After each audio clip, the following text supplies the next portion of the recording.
大家好，我是魔法创作室，欢迎大家收看我的视频。过年期间，我买了很多新鞋子和新衣服，还囤了一大堆零食，里面是不是还放了一些干燥剂呢？可千万不要随手扔掉了，这些干燥剂的作用可大了，它们的价值加起来，足够再买一件新衣服呢。为了防止误食，许多厂家在干燥剂的表面印上了不可食用的字样，因此很多人看到干燥剂时，往往会将其扔进垃圾桶。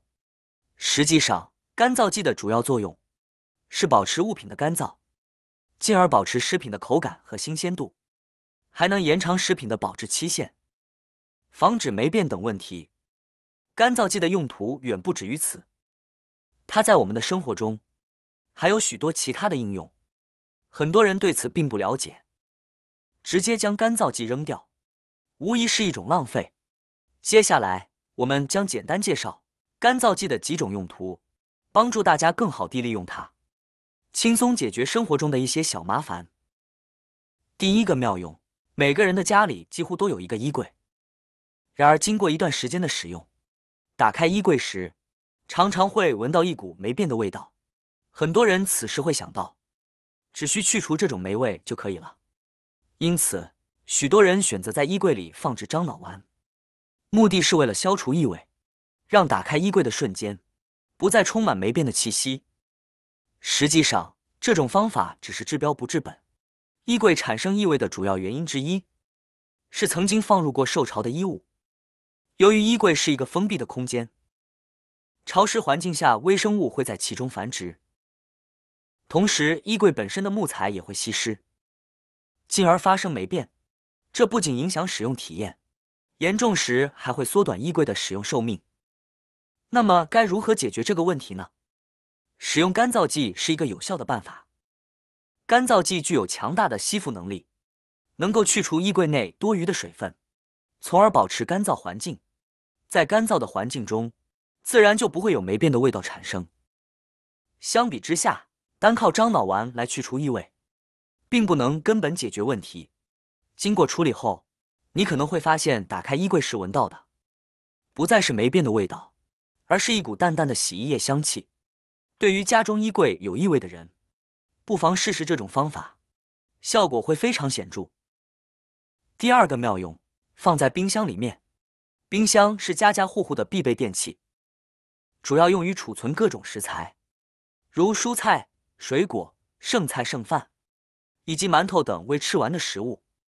关上门后，冰箱成为一个相对密闭的空间，内部存放着多种多样的物品，因此几乎每个家庭的冰箱里或多或少都会存在一些异味，五味杂陈。虽然冰箱异味看似是一个简单的问题，却给许多家庭带来了困扰。很多朋友常常不知道该如何解决这个问题。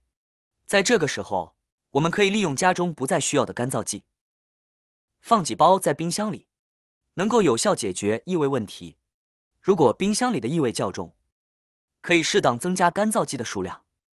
这些干燥剂不仅能很好的吸附冰箱内的异味，还能吸收内部的潮气。使用干燥剂既是对废物的有效利用，又能达到多重效果，何乐而不为呢？这样不仅能解决冰箱中的各种烦恼，还能充分利用家中闲置的资源，真是一举两得，十分划算。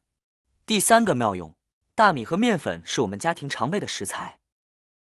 如果温度过高，这两种食材可能会发生霉变，或者因受潮而变质。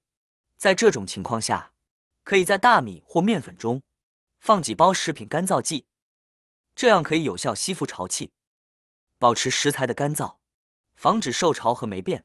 不过，如果干燥剂吸收了水分，其效果会降低，因此建议每个月更换一次干燥剂，以确保其最佳效果。第四个妙用，防止调料结块。家中日常使用的调料常常放在一个盒子里，但它们在不经意间容易结块，导致无法正常使用。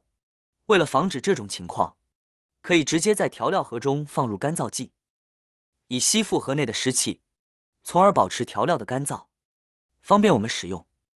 在放置干燥剂时，务必确保它与调料分开，以避免直接接触。同时，需要定期检查干燥剂的稀释状态，并及时更换。常见的干燥剂包括硅胶干燥剂或生石灰干燥剂。硅胶干燥剂是一种无色透明或半透明的颗粒，具有良好的稀释性能，且安全无毒。生石灰干燥剂的稀释效果较强，但在使用时需要注意，避免与皮肤接触和误食。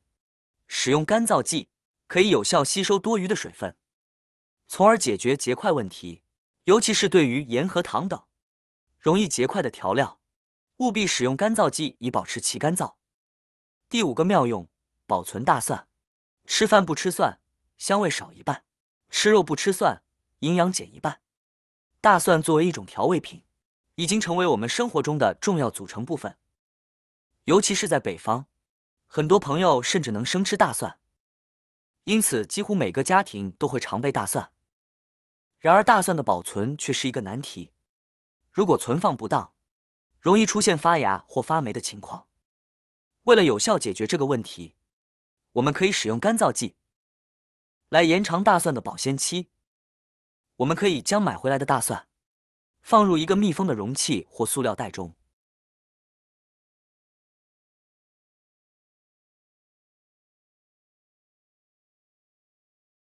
并在其中放入干燥剂。干燥剂能够有效吸附容器内的湿气，为大蒜创造一个干燥的环境，从而防止其发芽和变质。此外，在家中我们常备一些干货，如绿豆、黄豆、花生、干香菇和干木耳等。然而，这些干货容易受潮，导致发霉或长虫，尤其是在雨水较多或空气潮湿的季节。为了有效保存干货，我们可以使用干燥剂来吸潮，以保持干货的干燥，从而延长其保存时间。只需将干燥剂放入存放干货的袋子或收纳罐中，然后扎紧袋口即可。干燥剂能够有效吸附空气中的水分，保持干货的干燥状态，防止受潮、发霉和虫害，从而使干货的保存时间更长。以下是关于干燥剂的一些实用小妙招，希望对大家有所帮助。如果你已经学会了这些方法，并且家中有干燥剂的话，记得不要随意丢弃。其实干燥剂还有很多意想不到的用途哦。好啦，今天的视频内容呢就分享完了。喜欢我的视频的朋友们，记得点赞、转发、分享哦。希望可以帮助到更多的朋友。或许你有更多更实用的小技巧，欢迎评论区留言分享哦。点击我的视频头像，还可以观看更多的生活技巧。每天呢都会分享不同的精彩视频，别忘了关注我哟。感谢您的支持，我们下期再见了。